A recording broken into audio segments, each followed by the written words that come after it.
अस्सलाम वालेकुम। वालेकुम सलाम जी भाई। मुफ्ती साहब, मैं इंडिया हैदराबाद से हूँ। एक्चुअली मैं मुसलमान ही हूँ अल्हम्दुलिल्लाह, पर मुझे प्रॉब्लम रिलीजियस ओसीडी की है। एक मेंटल डिसऑर्डर है जिसमें शदीद अल्लाह ताला के बारे में, आप सल्लल्लाहु अलैहि वसल्लम के बारे में, इस्लाम के खिलाफ शदीद इतने वसवसे आते हैं कि वो कंट्रोलेबल नहीं होते हैं। अब जैसा नॉर्मल इंसान होता है, कई वसवसा लाहौल पढ़ लेता, लाइट ले लेता, हम जैसे पेशेंट्स बहुत हैं। और ख़ासतर जितने भी मेरे मुस्लिम फ्रेंड्स हैं उनमें से भी ज़रूर लोगों को हुआ। और इससे क्या है, डर ये होता है कि कहीं हमको ये वसवसे की वजह से अल्लाह पकड़ ना कर ले, जहन्नम में ना चले जाए। बहरहाल मैं बहुत से ऑनलाइन भी रिसर्च किया, उलमा के पास गया, और मैं मुफ्ती तारिक मसूद साहब, तकी उस्मानी साहब, उन सब लोगों को फॉलो करता हूँ। आप लोगों से पहली बार ये हुआ, मेरा फ्रेंड रिकमेंड किया कि आप मुफ्ती यासिर नदीम साहब के लेक्चर सुने, डिबेट सुने, इंशाल्लाह ठीक है। बहरहाल मौलाना, तो अब सवाल ये है, और मैं इस पे इलाज भी कर रहा हूँ अल्हम्दुलिल्लाह, मैं साइकियाट्रिस्ट से गोली भी ले रहा हूँ डेली। मगर सवाल यही था कि ये ख्यालात आते क्यों हैं और खुद खुदा के खिलाफ आते हैं। तो मुझे उलमा इकराम ने ये सजेस्ट किया कि यार, आप एक नेक बंदे हैं और जहाँ पे ज़्यादा माल होता है वहाँ पे ही चोरी की जाती है। तो आप शायद कुछ स्पेशल बंदे हैं, आप सब्र करें, यही क्या। तो आप एक बार इसके बारे में प्लीज़ डिटेल से बोल दीजिए।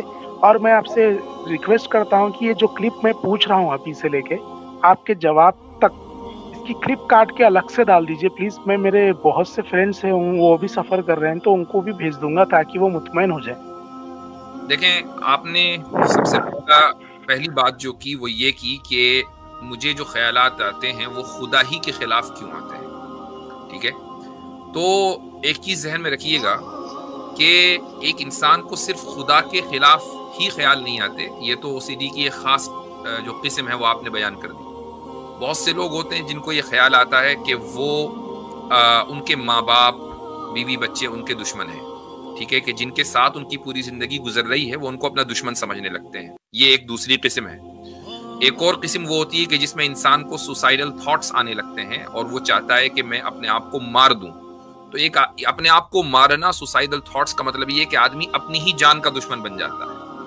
तो इसका मतलब ये हुआ कि ये जो मेंटल ट्रॉमा होता है या ओसीडी है, उसकी अलग अलग किस्में हैं। किसी भी चीज़ को इंसान बुरा या अपना दुश्मन समझने लगता है और फिर इस तरह के ख्यालात और वसवसे आने लगते हैं। तो इसका जाहिर है कि इलाज ही होना चाहिए। मैं एक और चीज़ का इजाफा करूंगा, फिर मैं आपको ये भी बताऊंगा कि इसका इलाज कहाँ हो सकता है। अच्छा, जो वसवसों की बात है, ये जो सारी चीज़ें आपके जहन में आ रही हैं, सब वसवसे हैं कि खुदा यूं है, वो है, वगैरह वगैरह। ये सब वसवसे हैं, ये जो जिनके ऊपर आपका कोई कंट्रोल नहीं है।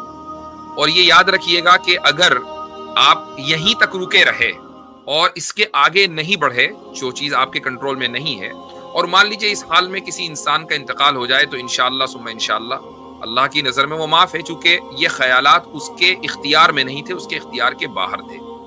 अच्छा, और मुझे यकीन है कि अगर मैं आपसे ये पूछूं कि जो ख्यालात आपके जहन में आ रहे हैं, क्या आप उनको ज़बान से अदा करना चाहेंगे, तो आपका क्या जवाब होगा मेरे भाई मर्सी फॉर ऑल साहब? नहीं, बिल्कुल बिल्कुल, मैं अदा भी नहीं करता, बस भी नहीं करते। ठीक है ना, करता हूं लाइट लेने की, मगर हो नहीं पाता। अब मेरी बात सुनिए।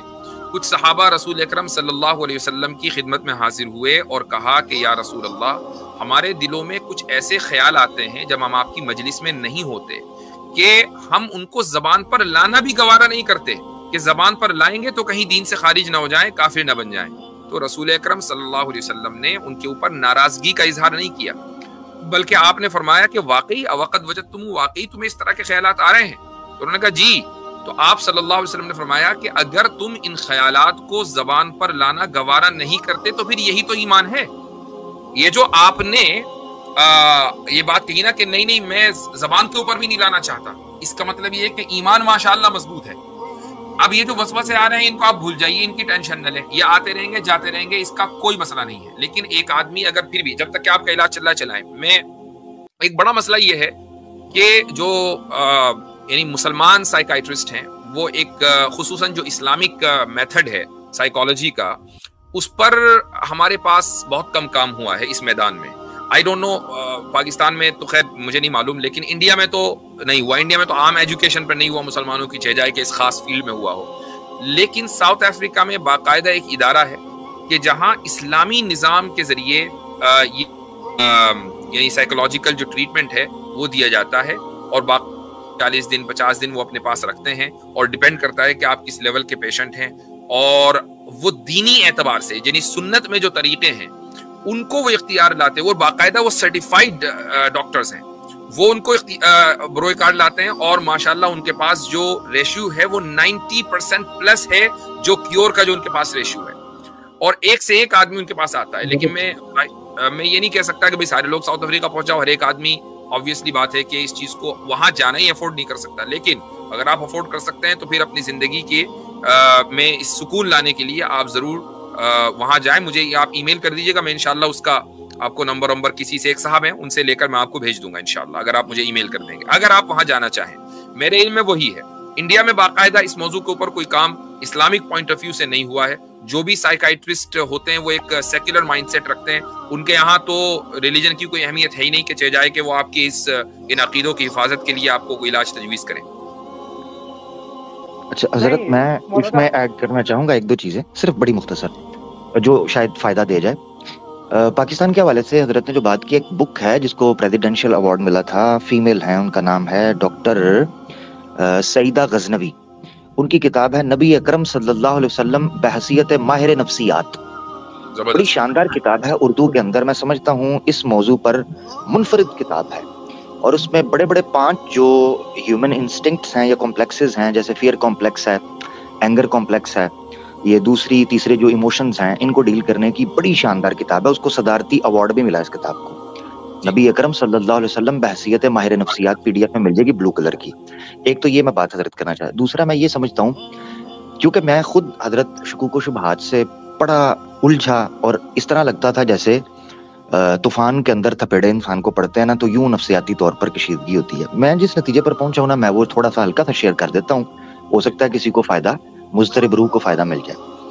اچھا، اللہ کے ساتھ یا اللہ کے رسول کے ساتھ یا اسلام کے ساتھ اگر آپ نے اپنے تعلق کو سمجھنا ہے تو وہ ایک رشتے کی طرح ہے۔ رشتوں میں کمیونیکیشن بہت ضروری ہے۔ جب رشتوں کے اندر کمیونیکیشن ٹوٹ جاتی ہے نا تو پھر وساوس اور شکوک اور شبہات جگہ لیتے ہیں۔ مثال کے طور پر میں اپنی فیملی سے تعلق ختم کر دوں یا سالوں سال بات نہ کروں اپنے یاروں دوستوں سے، اور مجھ تک انفارمیشن اس دوران میں تھرڈ سورس سے سیکنڈ ہینڈ انفارمیشن پہنچے اور وہ انفارمیشن ادھوری اور غلط ہو، منفی ہو، ایسی صورت میں بڑے پیمانے پر میں یہ چانسز ہیں کہ میں بھٹک جاؤں اور معاملہ خراب کر دوں۔ تو یہ جو رشتہ ہے نا اللہ کی ذات کے ساتھ، اللہ کے رسول کے ساتھ یا اسلام کے ساتھ، یہ بالکل اسی طریقے پر کام کرتا ہے۔ اب شک، مثال کے طور پر مفتی صاحب ہیں، مفتی صاحب کے نالج کا لیول اللہ تعالیٰ نے ان پر اپنا فضل فرمایا، ایک نالج ہے، اس وجہ سے شکوک اور شبہات اگر آتے بھی ہوں گے تو ان کو ٹیکل کرنے کا اللہ نے ان کو ایک ملکہ جو دے دیا، میں مثال کے طور پر پیش کر رہا ہوں اس لیے تاکہ آپ سچویشن سمجھ سکیں کہ ایک ایسا آدمی جس نے اپنا امیون سسٹم رکھا ہوا ہے نالج کے ذریعے اور کمیونیکیٹ کرتا رہتا ہے نالج کے ساتھ، اور شکوک اور شبہات کو ڈیل کرنے کے لیے وہ قرآن سے، اللہ کے رسول سے، سنت سے تعلق وابستہ رکھتا ہے، تو ایسی صورت میں شکوک اور شبہات ٹوٹتے جاتے ہیں جب آپ کی کمیونیکیشن ہوتی ہے۔ مجھے کسی کے بارے میں غلط فہمی ہوگی، میں کال اٹھاؤں گا، میں کہوں گا بھائی یار میں نے یہ سنا ہے، تم نے یہ کہا تھا، وہ مجھے آگے سے کہے گا یار ایسی میں نے ایسے نہیں کہا، میں نے ایسے کہا تھا، اور کچھ لے دے کے کچھ گپ شپ کر کے تھوڑے سے تھوڑی سی بحث کے بعد وہ مسئلہ حل ہو جائے گا۔ بالکل ایسے ہی ہے میری نظر میں اللہ کے ساتھ یا اللہ کے رسول کے ساتھ جو آپ کا تعلق ہوتا ہے، تو اللہ سے کلام کریں، اللہ کے ساتھ بیٹھیں، تو انشاءاللہ آپ کے شکوک و شبہات کو دور کرے گا۔ اللہ کے رسول پاک صلی اللہ علیہ وسلم کی حدیث ہے کہ من یرید اللہ بہ خیرا یفقہہ فی الدین۔ اس حدیث کا مطلب ہی یہ ہے کہ اللہ جب کسی کے ساتھ اس تعلق میں جو اس نے اپنے مخلوق کے ساتھ رکھا ہے خیر کا ارادہ کرتا ہے، وہ اس کو شرح صدر کر دیتا ہے۔ اور امام غزالی نے بھی المنقذ من الضلال کے اندر جو حتمی نقشہ کھینچا نا کہ میں فلسفیوں کے پاس گیا، میں صوفیوں کے پاس گیا، ریاضی دانوں کے پاس گیا، میں جو ہے نا وہ دوسرے اور منطقیوں کے پاس، کسی کے پاس بھی بیٹھا، تو اینڈ پہ وہ کرکس نکال کر کہتے ہیں کہ مجھے یہ سمجھ آئی کہ اگر اللہ کا فضل نہ ہوتا تو غزالی تیرا کچھ بھی نہیں ہو سکتا تھا۔ تو اللہ کے فضل نے ان شکوک اور شبہات کو اٹھایا ہے اور ایمان کو رسوخ، الراسخون فی العلم، اللہ نے صفت بیان کی علماء کی، الراسخون فی العلم، رسوخ کہتے ہیں خم ٹھکی ہوئی چیز کو جس کو ہلانا مشکل ہو، تو شکوک و شبہات کے تھپیڑے پھر اس چیز کو ڈاماڈول نہیں کر سکتے ہیں جب آپ کا تعلق مضبوط ہو۔ उस ताल्लुक को मजबूत कर दे। ये कहना चाहिए। अच्छा, ये mercy for all last question मैं आपसे करूंगा, फिर मैं आपसे इजाजत लूंगा। ये बताइए कि क्या आप जिक्र करते हैं? जी करता हूँ मैं, अल्हम्दुलिल्लाह 5 वक्त नमाज और जिक्र, तिलावत और फिकी मसाइल भी अच्छे खासे पता है मुझे। नहीं, जिक्र बताइए, सिर्फ जिक्र कितना करते हैं? यानी जिक्र ज्यादा नहीं करता। नहीं ज्यादा नहीं करता। अच्छा, तिलावत कितनी करते हैं? तिलावत भी डेली 1 रुकू 2 रुकू बस उतना ही। ठीक है, तो एक तो आपको जिक्र की तादाद जो है वो बढ़ानी है और तिलावत आपको बढ़ानी है। आप कोशिश करें कि कम से कम, अच्छा ये एक दो रुकू आप पढ़ते हैं, कितनी देर में पढ़ लेते हैं, कितना टाइम लगता है? 5 मिनट, 5-10 मिनट। हाँ, तो इस टाइम को बढ़ाइए और कोशिश करें कि आप आधे से पौन घंटा तिलावत में गुजारें, और इसी तरीके से कम आप एक जिक्र में बता रहा हूं जो ला इलाहा इल्लल्लाह, ये तस्बीह आप 1000 मरतबा आपको कहनी है रोजाना, ठीक है जी। तो जिस तरीके से एक ये जाहिर है कि जब एक आदमी को अपनी सेहत की फिक्र है तो ये इलाज तो करना पड़ेगा।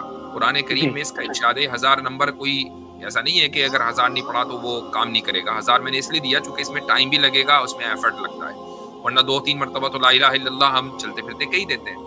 तो कुरान करीम में अल्लाह ताला का इरशाद है कि मन अरदा अन ज़िक्री फ़इन्न लहू मईशतन ज़न्का, कि जो मेरे जिक्र से एराज करेगा तो फिर उसकी जिंदगी परेशान कुन है। तो अब इसका मतलब ये हुआ कि अगर एक आदमी जिक्र इख्तियार कर ले तो वो जिंदगी की जो परेशानियां हैं उसके अंदर कमी आ जाती है। तो आपका जो डॉक्टर का इलाज है वो तो आप जारी रखें, लेकिन साथ में इस चीज का इजाफा जरूर कर लें, इंशाल्लाह आपको काफी फर्क महसूस होगा। ठीक है, तो डेली मैं 1 पारा और ये जिक्र कर लो, कितने कौन से टाइम कर लो, जब भी फ्री होगा जब भी कर लूंगा। कोई एक वक्त मुतय्यन कीजिएगा, ये नहीं कि जब भी मैं फ्री हूँ। उससे क्या होगा कि फिर आप 2-4 दिन के बाद आपकी रूटीन खत्म हो जाएगी, आप नहीं कर पाएंगे। आपका एक वक्त तय होना चाहिए कि मुझे इस वक्त करना ही करना है जी। पर लोग कहते हैं मौलाना कि ये कलीमा बहुत गर्म हो जाता, ज्यादा 1000 बार पढ़े। कुछ नहीं, गर्म ठंडे की चक्कर नहीं है, आप आराम से इसको जो है पढ़िए 1000 मरतबा इंशाल्लाह। अब गर्मी की तो जरूरत है ना, आजकल ठंड भी बहुत है। हाँ, आप 1000 बार पढ़ के नहा लीजिएगा जी। जी, लास्ट सवाल आपसे यही, इसके बाद इजाजत लेता हूँ कि अब मैं फिलहाल अल्लाह के नजर में कैसा हूँ? आप बहुत अच्छे हैं माशाअल्लाह। अल्लाह ताला आपको आपके ईमान को बाकी रखे और आपको सच्चा पक्का मुसलमान बनाए और ईमान के ऊपर खात्मा करे। ठीक है, आमीन। जज़ाकल्लाह मौलाना। ये क्लिप को काट दीजिएगा प्लीज। ठीक, इंशाल्लाह चले, और अलग से अपलोड कर दीजिए प्लीज। जज़ाकल्लाह। कहते हैं अल्लाह की रिक्वेस्ट आ रही है जी आमिर भाई, कहते हैं अल्लाह की नजर में मैं कैसा हूँ। मुझे इकबाल का वाकया याद आ गया। हजरत इकबाल गए एक वलीउल्लाह से मिलने के लिए, एक आलम बहुत बड़े स्कॉलर थे कोई, लाहौर में ही कहीं। उनसे मिलने के लिए गए तो अब उस टाइम पर टांगे वगैरह चलते थे सारे, तो वो बड़ा दूर से सफर करके गए। तो जब उनसे मुलाकात हुई तो उन्होंने देखने से इनकार कर दिया मुलाकात से। तो पूछने पर इकबाल को बताया गया कि वो कहते हैं कि तू बातें बड़ी बड़ी करता है मगर दाढ़ी मूंछ और ये अमल जो है ना तेरे अंदर के, अल्लाह के रसूल का झलक भी नजर आए मोहब्बत की, वो झलक नहीं है। तो इकबाल अश्क बार हुए और ये शेर उन्होंने कहा, जाहिद निगाह कम से किसी रिंद को ना देख, जाहिद निगाह कम से किसी रिंद को ना देख, न जाने उस करीम को तू है कि वो पसंद। क्या पता यहाँ अगर ये किताब रिकमेंड करना, मुझे एकदम बातों बातों में याद आई किताब, ये भी काफी साल पहले मैंने पढ़ी थी। चूंकि ये क्लासिकल 8वीं सदी का लिटरेचर उसमें आ जाता है, तो हमारे उलमा ने जो काम किया उसको सामने आना चाहिए। तो अरबी जुबान में किताब है इमाम इब्न क़य्यम अल-जौज़िया की अल जवाबुल काफी लिमन सअल अन दवाइ शाफी। ये किताब PDF में मिलेगी। इसमें साइकोलॉजिकली जो दिलों की बीमारियां है ना, रूह की बीमारी है, उसकी गजा के ऊपर बात की है। उर्दू में भी ये किताब मिल जाएगी आपको, ऐसे करके ना कोई नाम है उसका, दिलों की शिफा ऐसे करके लिखेंगे इब्न क़य्यम अल-जौज़ी, PDF मिल जाएगी। एक नाम है इसका अद्दवा, अद्दा वल दवा, अद्दाउ, ये इंग्लिश में भी होगी, इंग्लिश में भी, हाँ इंग्लिश में भी, हीलिंग ऑफ द हार्ट। बहुत शानदार किताब है, बहुत प्यारी किताब है इस एतबार। इसी में मैंने पहली बार हजरत नुक्ता पढ़ा था कि इब्न क़य्यम ने डायग्नोज किया कि जहालत एक बीमारी है। कहाँ जाकर बाद में इन्होंने साइको एनालिसिस कर कर बताया कि इग्नोरेंस इज अ डिजीज, जिसको थेरेपी चाहिए कि किसको कैसे करना है। और इब्न क़य्यम ने, जो कि 8वीं सदी के मुतवफ़ा हैं, ہوڈو نے سائیکولوجی پر بات کرتے ہوئے کہا کہ جہالت اگنورینس ایک ڈیزیز ہے جس کو ہیل کرنے کے لیے اللہ نے ذکر نازل کیا تھا. یہ اسلام جو ہے. اور اسی لٹریچر کے اوپر مبنی جو آج کل کے دور کی کتاب ہے وہ بڑی مشہور ہوئی ہے، لا تحزن، غم نہ کریں، ترجمہ ہے عائز القرنی کا، اور انگلش ترجمہ ہے ڈونٹ بی سیڈ. تو یہ بیسٹ سیلر رہی ہے دنیا بھر میں تقریباً ہر زبان میں. تو زبردست کتاب ہے، اس کو بھی پڑھنا چاہیے.